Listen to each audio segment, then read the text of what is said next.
Hello students, आज हम सभी लोग केमिस्ट्री में जो अपना चैप्टर चल रहा था बेटा रासायनिक बलगतिकी, उसका आज हम सभी लोग नेक्स्ट टॉपिक पढ़ने जा रहे हैं। कल या पिछले वीडियो में मैंने आपको जीरो ऑर्डर रिएक्शन का डेरिवेशन प्रूफ करके बताया था, उसका वेग स्थिरांक का फॉर्मूला हमने आपको निकाल के बताया था। आज हम लोग फिर से जो फर्स्ट ऑर्डर रिएक्शन है उसका डेरिवेशन प्रूफ कर रहे हैं। बेटा हमारे सिलेबस में ओनली जीरो ऑर्डर रिएक्शन और फर्स्ट ऑर्डर रिएक्शन ही हमारे सिलेबस में है। क्लियर? तो आज हम लोग पढ़ रहे हैं बेटा प्रथम कोटि की अभिक्रिया के वेग स्थिरांक की उत्पत्ति। प्रथम कोटि की अभिक्रिया के वेग स्थिरांक की उत्पत्ति, ध्यान देना। अपन बात करें बेटा प्रथम कोटि की अभिक्रिया की। प्रथम कोटि की अभिक्रिया, सुनो,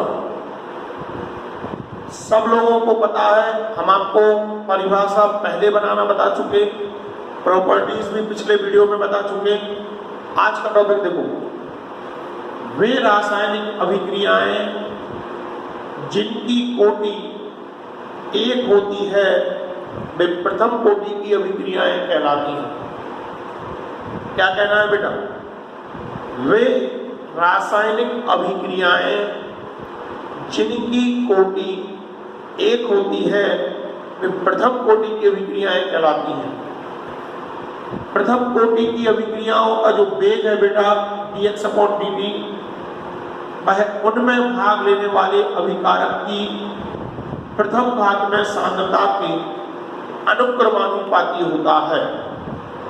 प्रथम कोटि की अभिक्रियाओं का जो वेग है dx/dt, वह उनमें भाग लेने वाले अभिकारक की प्रथम घात में सांद्रता की क्या होता है? अनुक्रमानुपाती होता है। प्रथम कोटि की अभिक्रिया के लिए बेटा वेग स्थिरांक का व्यंजक है k बराबर 2.303/t log n बेस पे a/a-x। प्रथम कोटि की अभिक्रिया के लिए वेग स्थिरांक का जो व्यंजक है बेटा वो क्या है? k बराबर है 2.303/t log n बेस पे a/a-x। ठीक है, ये समाकलन समीकरण है, इंटीग्रेशन के मेथड से निकलेगा। ठीक है, इसमें k क्या है? k है प्रथम कोटि की अभिक्रिया का वेग स्थिरांक। t क्या है? t है बेटा वियोजन में लगा समय। a क्या है? अभिकारक की प्रारंभिक सांद्रता। a-x क्या है? अभिकारक की शेष बची सांद्रता। क्लियर? ध्यान देना। अब सुनो,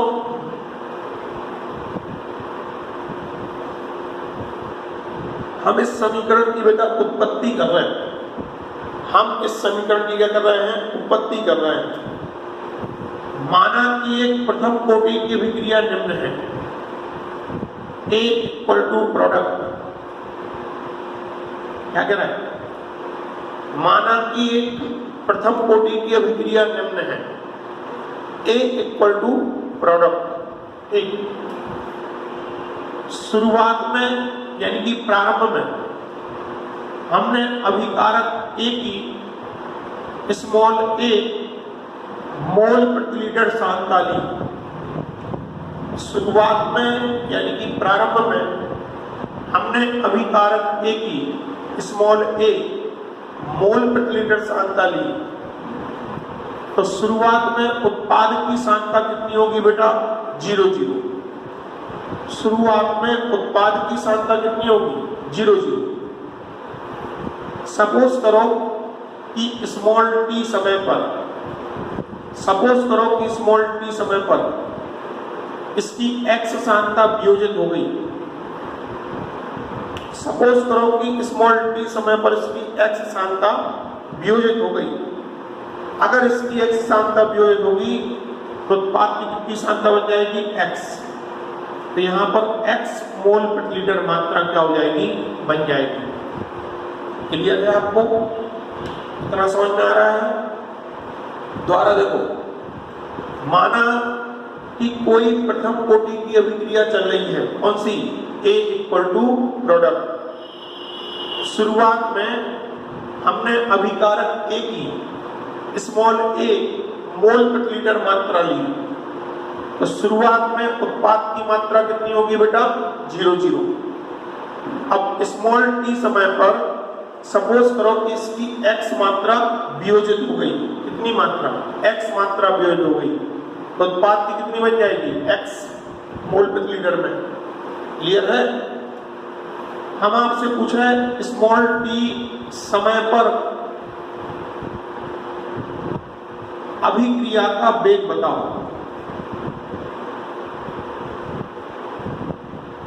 स्मॉल t समय पर अभिक्रिया का वेग बताओ। अभिक्रिया का वेग निकलेगा द्रव्य अनुपाती क्रिया के नियम से। अभिक्रिया का वेग किससे निकलेगा? द्रव्य अनुपाती क्रिया के नियम से। याद है भैया? द्रव्य अनुपाती क्रिया का नियम क्या बताया? किसी भी क्षण पर रासायनिक अभिक्रिया का वेग उस क्षण पर अभिकारक की सांता के अनुक्रमानुपाती होता है। तो t समय पर रासायनिक अभिक्रिया का वेग यानी कि dx/dt, उसमें भाग लेने वाले अभिकारक की प्रथम घात में सांता के क्या होगा? अनुक्रमानुपाती होगा। प्रथम कोटि की अभिक्रिया है भैया। t समय पर अभिकारक की सांता कितनी है? t समय पर अभिकारक की सांता है a-x। तो आप इसको हटा के क्या लिख सकते हो? a-x। ये क्या होगा? अनुक्रमानुपाती होगा प्रथम घात में सांता। अगर हम समानुपात को हटाएं तो एक नियतांक आ जाएगा dx/dt बराबर a में x। क्लियर? जहां k जो है k वो प्रथम कोटि की अभिक्रिया का वेग स्थिरांक है। जहां k जो है बेटा k वह प्रथम कोटि की अभिक्रिया का क्या है? वेग स्थिरांक है। क्लियर है? अच्छा, इसको देखो और लगा के कैसे लिख रहा है? a-x को इसको नीचे आ रहा है, इसको यहां ले जा रहा है, तो हो जाएगा dx/में a-x बराबर k × dt। यहां पर हम दोनों ओर का समाकलन कर रहे हैं। दोनों ओर का समाकलन करने पर इंटीग्रेशन ऑफ 1 में a-x into dx equal to integration of k into dt। Clear? भैया आपको फॉर्मूला पता होना चाहिए। 1/x का अगर dx के रिस्पेक्ट में इंटीग्रेशन देखें, ये होगा log x। हमें पता है कि dx का एक के सापेक्ष इंटीग्रेशन क्या होता है? x। ठीक है? देखो बेटा, या फिर आप इसे ऐसे लिखना चाहो तो ऐसे लिख रहा हो, ये। ठीक है? आप इसको इस तरीके से भी लिख सकते हो, यहां पे 1/a-x इंटू में dx इक्वल टू, यहां पे देखो बेटा k क्या है? प्रथम कोटि की अभिक्रिया का वेग स्थिरांक है। मतलब k क्या है? कांस्टेंट है। कांस्टेंट का इंटीग्रेशन होता नहीं है, कांस्टेंट इंटीग्रेशन के साइन के बाहर आ जाएगा। तो k को हमने बाहर ले लिया, इंटीग्रेशन होगा काय का? dt का। ठीक है? यहाँ पे बेटा ये वाला फॉर्मूला यूज होगा, यहाँ पे बेटा ये वाला फॉर्मूला यूज होगा। तो इसका इंटीग्रेशन करने पर क्या होगा, 1/a माइनस एक्स का dx के रिस्पेक्ट में अगर इंटीग्रेशन करेंगे फिर आएगा माइनस के लॉग एक्स, माइनस के लॉग a माइनस एक्स,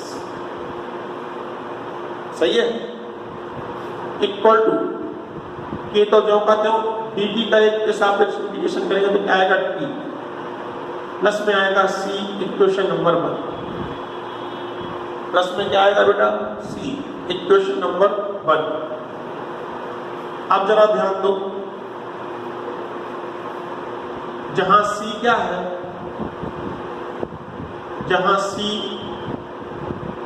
समाकलन नियतांक है, जहां c क्या है, समाकलन नियतांक है। क्लियर, ध्यान देना, प्रारंभ में जब t बराबर 0 था तब x बराबर भी क्या था, 0। शुरुआत में बेटा जब t का मान 0 था तब x का मान भी कितना था, 0। इस वैल्यू को आप समीकरण नंबर 1 में रखो, माइनस के लॉग a माइनस एक्स की वैल्यू 0 इक्वल टू में kt प्लस में t की वैल्यू कितनी आएगी, 0, प्लस में क्या है c, और लगा के हम इसे लिखेंगे माइनस का लॉग a बराबर c। ठीक है, माइनस का log a minus x, x की वैल्यू 0 पुट कर दी, k टू t की वैल्यू 0 पुट कर दी, इक्वल टू c। तो c की वैल्यू आ गई माइनस के लॉग a, c की वैल्यू कितनी आ गई बेटा, माइनस के लॉग a। यह मान समीकरण 1 में रखने पर, यह मान बेटा कहां रखने पर, समीकरण 1 में रखने पर। आपको समझ में आ रहा है ना, समीकरण 1 ये है बेटा, c की वैल्यू को उठा के इसमें रख रहे हैं, माइनस का log a minus x equal to k into t, और c की वैल्यू है माइनस के लॉग a। c की वैल्यू क्या है, माइनस के लॉग a। माइनस का जो लॉग a है वो उठ के इस तरफ आएगा, जब माइनस का लॉग a उठ के इस तरफ आएगा तो प्लस का हो जाएगा, लॉग a माइनस में log a minus x equal to क्या हो जाएगा, kt। क्लियर, यहां से आप लॉग को कॉमन ले लो। अगर आप लॉग को कॉमन लेंगे बेटा तो a अपॉन में a माइनस एक्स हो जाएगा। अगर आप लॉग को कॉमन लेंगे तो क्या हो जाएगा, a अपॉन में a minus x equal to हो जाएगा kt। ठीक है, ये अभी अपन लॉग के ई बेस पे चल रहा है, अभी अपन लॉग के कौन से बेस पे चल रहा है, ई बेस। तो आप लिख सकते हो और लगा के, अगर k की इक्वेशन निकालेंगे तो 1 अपॉन में t लॉग ई बेस पे a अपॉन में a माइनस एक्स। ये प्रथम कोटि की अभिक्रिया की इक्वेशन आएगी, लेकिन ये बेटा लॉग के ई बेस पर है। ठीक है, अगर हम इसे 10 बेस में कन्वर्ट करें, लॉग के 10 बेस पर ले जाएं तो इसमें 2.303 से क्या हो जाएगा, गुणा हो जाएगा। इक्वेशन हो जाएगी k बराबर 2.303 अपॉन में t लॉग 10 बेस पे a अपॉन में a माइनस एक्स। ये है बेटा प्रथम कोटि की अभिक्रिया के वेग स्थिरांक का व्यंजक। क्या है ये, प्रथम कोटि की अभिक्रिया के वेग स्थिरांक का व्यंजक। क्लियर है, k बराबर 2.303 अपॉन में t log 10 बेस पे a अपॉन में a माइनस एक्स। क्लियर? ये क्या है? प्रथम कोटि की अभिक्रिया का वेग स्थिरांक है। t क्या है? विघटन या वियोजन में लगा समय है। a क्या है? अभिकारक की प्रारंभिक सांद्रता है। a माइनस एक्स क्या है? पदार्थ की शेष बची सांद्रता है। स्मॉल t समय पर पदार्थ की शेष बची सांद्रता है। डेरिवेशन आपको क्लियर हुआ है? क्लियर है बेटा ये पूरा? चलो ठीक। अगर आपको डेरिवेशन क्लियर ना हुआ हो तो आप कमेंट्स जरूर करें, मैं आपको दोबारा इस वीडियो को अच्छे से क्या कर दूंगा, एक बार फिर से समझा दूंगा। ओके? जहां पर भी आपको क्लियर नहीं हुआ हो मैं उसका रीजन भी दे दूंगा और अच्छे से इसको एक बार और क्लियर कर दूंगा। ठीक है? चलो अब बेटा अपना जो नेक्स्ट टॉपिक है इसमें वो है प्रथम कोटि की अभिक्रिया के उदाहरण। ध्यान देना।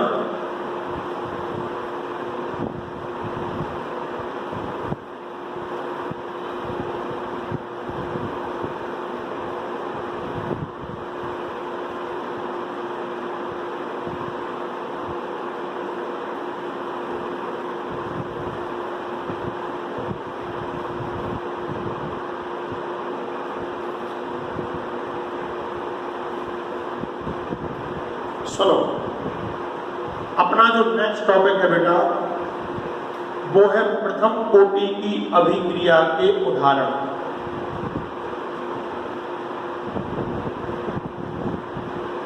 सबसे पहली बात बेटा, जितनी भी रेडियो एक्टिव विघटन की अभिक्रियाएं हैं, क्या बोल रहे हैं? जितनी भी रेडियो एक्टिव विघटन की अभिक्रियाएं हैं, सारी की सारी अभिक्रियाएं बेटा प्रथम कोटि की अभिक्रियाएं ही हैं। पहला पॉइंट क्या बोला? जितनी भी रेडियो एक्टिव विघटन की अभिक्रियाएं हैं वो सारी की सारी कौन सी हैं? प्रथम कोटि की ही अभिक्रियाएं हैं। क्लियर है? बहुत अच्छे से ध्यान रखना। दूसरा पॉइंट, जल अपघटन की जो अभिक्रियाएं हैं, कौन सी? जल अपघटन की जो अभिक्रियाएं हैं वो अभिक्रियाएं बेटा 99% प्रथम कोटि की ही अभिक्रियाएं होती हैं जल अपघटन की। जैसे कि एथिल एसीटेट का जल अपघटन, एथिल एसीटेट का जल अपघटन। एथिल एसीटेट का सूत्र क्या है? CH3COO-C2H5। क्या है बेटा? CH3COO-C2H5। इसका हम करवा रहे जल अपघटन H+OH-। जल अपघटन की क्रिया अम्लीय माध्यम में होगी, हल्का सा गर्म करने का। ठीक है? आपको पता होना चाहिए CH3COO इस पे माइनस होगा और C2H5 पर क्या होगा? प्लस। ठीक है? माइनस वाला भाग जुड़ेगा प्लस से, प्लस वाला भाग जुड़ जाएगा माइनस से। तो एथिल एसीटेट के जल अपघटन में हमें CH3COOH प्लस C2H5OH ये गेन होगा। ठीक है? एसिटिक एसिड और एथिल अल्कोहल गेन होगा। एक बात हम आपको याद दिला दें बेटा, आपने एथिल एसीटेट को किस तरीके से तोड़ा? CH3COO पे है माइनस, एसीटेट भाग पे, इस पे क्या आ जाएगा? प्लस। इसको तोड़ने का एक मेथड और है, CH3CO OC2H5, CH3CO होगा प्लस और OC2H5 होगा माइनस। ये इस तरीके से भी क्या होता है, ब्रेक होता है। ठीक है, एस्टरीकरण की अभिक्रिया में ऐसे ही बनता है, ऐसे ही आप इसे तोड़ सकते हो। आपको पता होना चाहिए कि CH3CO प्लस ये एसिड कहलाता है। क्या कहलाता है? एसिड। CH3CO प्लस क्या कहलाता है? एसिड। CH3CO माइनस क्या कहलाता है? एसीटेट। क्लियर है? अच्छा, तो ये एथिल एसीटेट के जल अपघटन की अभिक्रिया है। इस अभिक्रिया का जो वेग है बेटा dx/dt, वह इसमें भाग लेने वाले एथिल एसीटेट के एक अणु की सांद्रता पर ही निर्भर करता है। इस अभिक्रिया का वेग जल के अणुओं की सांद्रता पर निर्भर नहीं करता। इस अभिक्रिया का जो वेग है वो केवल एथिल एसीटेट के एक अणु की सांद्रता पर ही निर्भर करता है, जल के अणुओं की सांद्रता पर निर्भर नहीं करता। इसी वजह से बेटा इस अभिक्रिया की जो कोटि है वो 1 है। कोटि 1 है, मतलब ये प्रथम कोटि की अभिक्रिया है। क्लियर?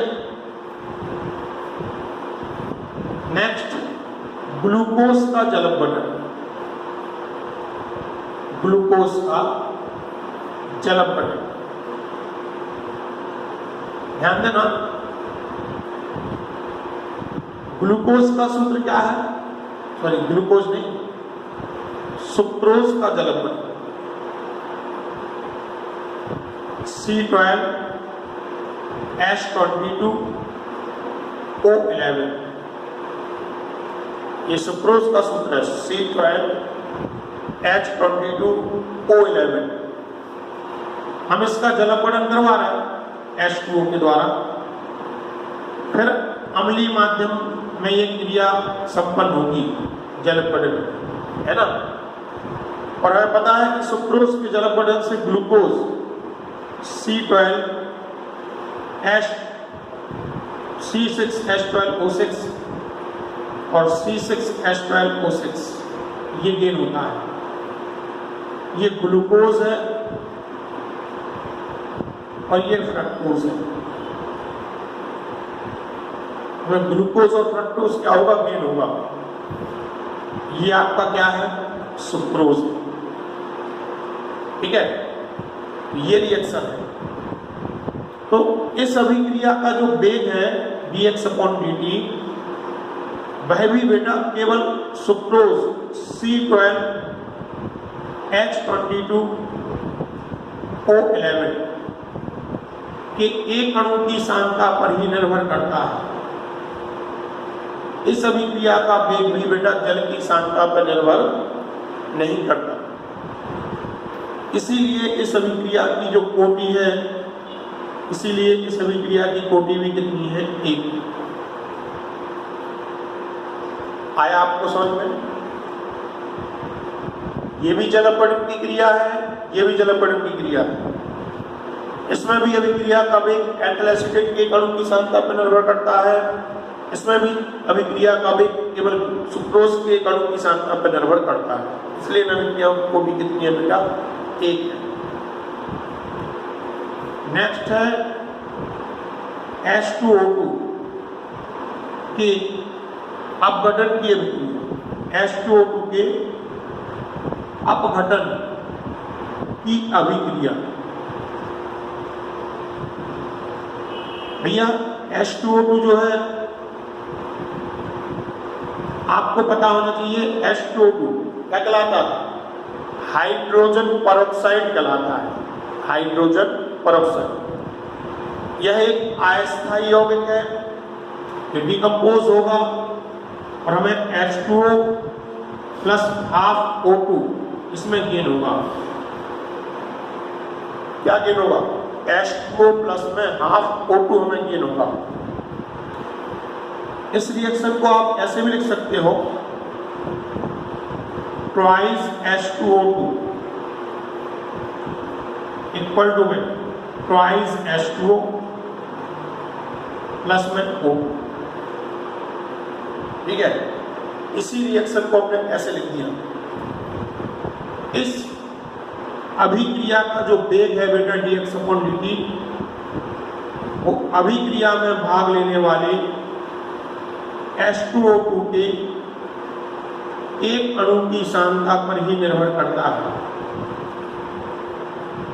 इस अभिक्रिया का जो वेग है dx/dt, वह इसमें भाग लेने वाले अभिकारक के एक अणु की सांद्रता पर ही निर्भर करता है। इसलिए इस अभिक्रिया की कोटि कितनी है बेटा? 1 है। क्लियर? नेक्स्ट,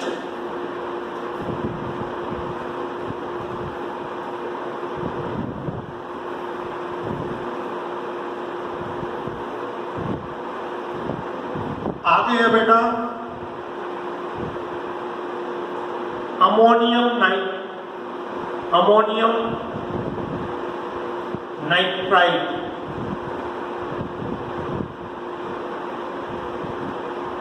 का अपघटन। इसका अमोनियम नाइट्राइड का अपघटन आपको पता होना चाहिए। NH4+ ये अमोनियम मूलक है। सुनो, N3- ये तो होता है नाइट्राइड। क्या होता है? नाइट्राइड।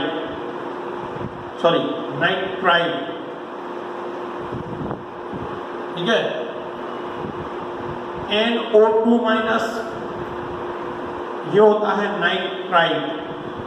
यहाँ DE है, यहाँ TE है। और NO3- ये होता है नाइट्रेट। क्लियर? N3- नाइट्राइड है, DE। NO2- नाइट्राइड है, TE। और NO3- नाइट्रेट है। हमें चाहिए नाइट्राइड, हम लेंगे NO2-। इसकी वैलेंस इसके ऊपर, इसकी वैलेंस इसके ऊपर। बोलो सूत्र क्या निकलेगा? NH4NO2। क्या निकलेगा सूत्र? NH4NO2। अमोनियम नाइट्राइड का सूत्र होगा बेटा NH4NO2। इसका जब अपघटन होगा, इसका अपघटन 2N ये N2 के फॉर्म में रिलीज हो जाएगी, N2 गैस के रूप में। ठीक है। 4 H है और 2 O है। 4 H और 2 O बेटा ट्वाइस H2O बनाएंगे। 4 H और 2 O क्या बनाएंगे? Twice H2O। अमोनियम नाइट्राइड का अपघटन इस तरीके से होगा। इस अभिक्रिया का जो वेग है dx/dt, वह इसमें भाग लेने वाले अमोनियम नाइट्राइड के एक अणु की सांद्रता पर ही निर्भर करता है। इसलिए इस अभिक्रिया की कोटि भी कितनी है बेटा? 1 है। आया समझ में आपको? क्लियर है बेटा? उम्मीद करता हूं कि मेरे द्वारा भेजे जाने वाले वीडियो आपको क्लियर हो रहे होंगे, समझ में आ रहे होंगे। बेटा अधिक से अधिक संख्या में सभी लोग वीडियो को देखें और शेयर करें और कमेंट्स जरूर करें, जिससे मुझे भी समझ में आए कि आपको कुछ समझ में आ रहा है या नहीं। क्लियर बेटा? ओके।